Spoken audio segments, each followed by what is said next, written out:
Moi, je suis né chrétien, mais en grandissant, je me suis converti à l'islam.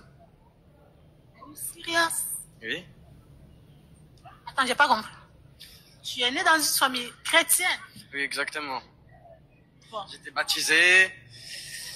Donc, ma famille m'emmenait à l'église quand j'étais petit. Jusqu'à un certain âge, même, j'allais à l'église. Mais en grandissant, bah, je me suis plus intéressé à l'islam, on va dire. Mon cœur a penché sur l'islam.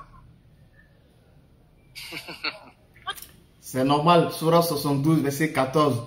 Et ceux qui se sont convertis à l'islam sont ceux qui ont cherché la droiture. Donc toute personne qui cherche une direction spirituelle, véritable, vraie, acceptée, agréée, validée, certifiée, cachetée par le véritable Dieu, finira par se convertir à l'islam. Ça c'est naturel, c'est logique, c'est censé. Donc ne soyez pas étonnés, ma soeur.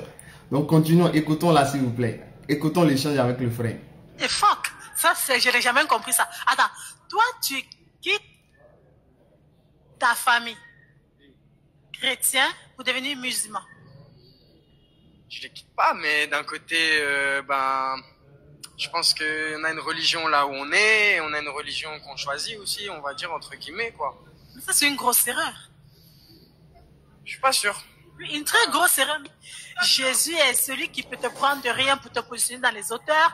Quand tu as Jésus dans ta vie, tu as tout. Mais comment tu peux quitter Jésus, celui qui t'a créé, celui qui a fait de toi l'homme que tu es aujourd'hui, celui que grâce à qui tu es en vie, celui qui te donne la santé, qui te protège pour devenir musulman, pour choisir la religion, l'islam, je comprends pas. Jésus est celui qui nous a créés, Jésus est celui qui nous donne la vie, mais c'est écrit s'il vous plaît. Jésus ne peut rien créer, rien. Jean 5 verset 30, je ne peux rien faire, rien. Mais comment est-ce que tu peux dire que Jésus-Christ est Dieu alors que lui-même dit ne peut rien faire? Et tu dis c'est Jésus qui l'a créé. Où est-ce que Jésus a dit ça? Jésus-Christ lui-même, il a été créé. Lui-même, Hébreux 10 verset 5. Hébreux 10 verset 5, c'est pourquoi le Christ en entrant dans le monde a dit, tu n'as voulu ni holocauste, ni sacrifice, mais tu m'as formé un corps. Jésus-Christ lui-même, son corps a été formé, son corps a été créé. Mais comment tu peux dire qu'il est créé? Comment est-ce que tu peux dire qu'il est le créateur plutôt? Et à plus forte raison, c'est lui qui a créé. Donc le frère là, c'est Jésus qui l'a créé. Donc vous-même, c'est Jésus qui vous a créé. Maintenant, qui a créé Marie? C'est Jésus qui a aussi créé Marie. Ok, donc Jésus a créé sa mère. Maintenant, et sa mère a accouché qui maintenant? Sa mère a encore accouché son créateur. Donc Jésus crée une créature et la créature accouche le créateur, c'est ça? Mais c'est normal que le frère quitte là-bas. Et tous les chrétiens qui sont censés raisonner, s'ils raisonnent, ils vont quitter le christianisme et devenir musulmans. Wallah. S'ils raisonnent, mais s'ils suivent leur passion, ils vont rester là-bas. Donc continuons. Tout va bien? Tu étais malade, je sais pas. Non, mais après, comme tu l'as dit, moi, je reconnais Jésus comme étant un prophète. Mais après, tout ce qui est la Trinité... Non, Jésus n'est pas un prophète, Jésus est Dieu. Ah, donc Jésus n'est pas prophète dans la Bible là. Jésus n'est pas prophète dans la Bible là. Un aveugle, Jean 9, verset 17. Un aveugle à qui Jésus-Christ a donné la vue. Ils l'ont posé la question, que dis-tu de celui qui t'a ouvert les yeux? Jésus là, tu dis les qui? L'aveugle dit, c'est un prophète. Un aveugle, hein, qui a bénéficié du miracle de Jésus, qui est resté avec Jésus, qui a senti l'odeur de Jésus. Il connaît Jésus. Jésus l'a ouvert les yeux. On demande qui est Jésus. L'aveugle dit Jésus qui est prophète. Aveugle, hein? Entre l'aveugle qui dit Jésus est prophète et vous qui voyez maintenant, là, qui est plus aveugle? Lui qui connaît Jésus, il a vu Jésus. Vous qui ne le connaissez même pas, vous ne savez même pas à quoi il ressemble. Sinon, vous avez mis les photos de Robert pour un acteur américain pour dire que c'est Jésus. Mais lui, il a vu Jésus, il a dit c'est un prophète. C'est faux? Le verset là, c'est faux. Jean 9, 17. Jésus est prophète, c'est faux. Ou bien c'est vrai? Si c'est vrai, c'est que Jésus est prophète. Maintenant, si c'est faux, c'est qu'il y a du faux dans la Bible. Vous choisissez quoi? Allons-y, on va terminer. On ne peut jamais dire ça. Pour moi, Dieu est Dieu, Jésus est son prophète, Mohamed est son prophète. C'est ça même. Non, ça, c'est parce qu'aujourd'hui tu es devenu musulman que tu dis que Jésus est prophète. Sinon, si tu demandes à tes parents, mais attends, tous tes parents, ta famille est chrétienne. Toi, tu viens de devenir musulman, tu quittes la religion où tu es né, et tout ce que tes parents ont fait pour toi pour devenir musulman. Pourquoi? Tu ne vois pas que tes parents aussi, ça... Aïe. Mais ce n'est pas les parents qu'il faut suivre, ma soeur. Ce n'est pas les parents. Depuis qu'il faut suivre les parents. Mais les parents peuvent se tromper dans le choix de la religion. La preuve dans la Bible. Et le prophète Abraham, qui est l'ami intime de Dieu. Jacques 2, verset 23. Mais Son père était idolâtre. Quand il est né, est-ce qu'il a dit oui, je vais suivre mes pères, je vais suivre mes parents, je vais suivre mon père, je vais suivre ma mère? C'est ce qu'il a fait. Est-ce que c'est ce qu'Abraham a fait? Pourtant, il est né dans une famille idolâtre. Donc, s'il faut suivre les parents et poser la question et suivre la famille. Mais Abraham aurait dû être idolâtre.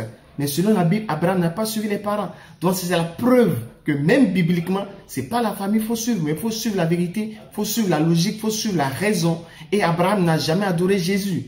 Jamais. Donc, si on doit suivre celui qu'Abraham a adoré, c'est le créateur des cieux et de la terre qui est Allah, Surah 35, verset 1er. Donc, c'est normal que le frère se convertisse à l'islam. C'est normal parce qu'il ne peut pas adorer son semblable. Il ne peut pas adorer le bébé d'une femme. Il ne peut pas. Donc, vous, là où vous êtes, vous avez un bébé, vous accouchez et quelqu'un vient vous dire que votre bébé est Dieu. Est-ce que vous serez d'accord? Est-ce que vous allez penser que celui qu'on a accouché peut être Dieu? Comment? Mais ce n'est pas même cerveau là. Je ne comprends pas. Bon, terminons. Je comprends que c'est une honte pour tes parents. Non, c'est pas une honte parce que pour eux, ils partent du principe que bon, tant que moi mon cœur est apaisé et on va dire que je trouve la paix et la sérénité, c'est bien pour tout le monde, non? Mais c'est normal, l'islam apaise. Surah 39, verset 23. Surah 39, verset 23. Allah a fait descendre le plus beau des récits. Un livre dont certains versets se ressemblent et se répètent. Les cœurs de ceux qui redoutent les seigneurs frissonnent à l'entendre. Leur peau et leur cœur s'apaisent au rappel d'Allah. Donc, le musulman, lorsqu'il entend le Coran, son cœur s'apaise. Son cœur s'apaise. Donc, c'est cet apaisement. Il ne peut pas trouver ça dans le christianisme. Une religion dit qu'il faut adorer un être humain. Une religion où 3 égale à 1, 1 égale à 3, c'est mélangé. Où Dieu vient mourir, Dieu mange, Dieu va aux toilettes. Ça, là, quel apaisement il peut avoir? Et vous dites que c'est une honte pour sa famille. Qu'est-ce qu'il y a de plus honteux que d'adorer son semblable? Qu'est-ce qu'il y a de plus honteux que d'adorer une créature? Ça, c'est la honte du millénaire, pas du siècle. Donc le frère, il en a marre. Il en a marre, c'est pourquoi il a cherché une direction à sa vie. Il est devenu musulman logiquement. Et ça vaudrait mieux pour vous aussi devenir musulman pendant qu'il est encore trop tard. Sinon, même selon la Bible, vous parlez maintenant la tête dévoilée. Donc, selon la Bible, vous n'avez pas la bénédiction de Dieu là où vous êtes. 1 Corinthiens 11, verset 5 à 3. La femme qui au contraire prophétise la tête non voilée déshonore son chef. Donc, vous êtes dans un déshonneur là où vous êtes. Donc, vous appelez quelqu'un à aller à embrasser peut-être le christianisme, alors que vous-même, vous n'appliquez pas ce que la Bible dit. Ça, c'est paradoxal. Donc la sœur, réveillez-vous. Toujours les chrétiens vous appellent. Si vous mourrez dans Jésus, Dieu là, si vous mourrez dedans, ça va chauffer avec vous. Mais on vous demande, revenez pendant qu'il est encore très tôt. Revenez avant qu'il ne soit trop tard. Sinon, vous allez comprendre tard ce qu'il fallait comprendre tôt. Et ça serait très, très regrettable, très dommage. Sourate 15, verset 2. Les mécréants au jour de la résurrection voudraient avoir été musulmans. Vous allez regretter, si vous ne devenez pas musulman pendant qu'il est encore temps, vous allez regretter le jour de la résurrection. Donc encore une fois, on va s'en arrêter là. Dans les commentaires, qu'est-ce que vous en pensez? Est-ce que Jésus-Christ peut être vraiment le créateur des cieux et de la terre? Alors que Jésus-Christ lui-même, Matthieu 11, verset 25, je te loue Père, Seigneur du ciel et de la terre. Jésus-Christ louait qui? Le Seigneur du ciel et de la terre. Est-ce que Jésus est ce propre Seigneur? Question mark. Assalamu alaikum wa rahmatullahi wa barakatuh. Faisal Bédier Bénin, représentant.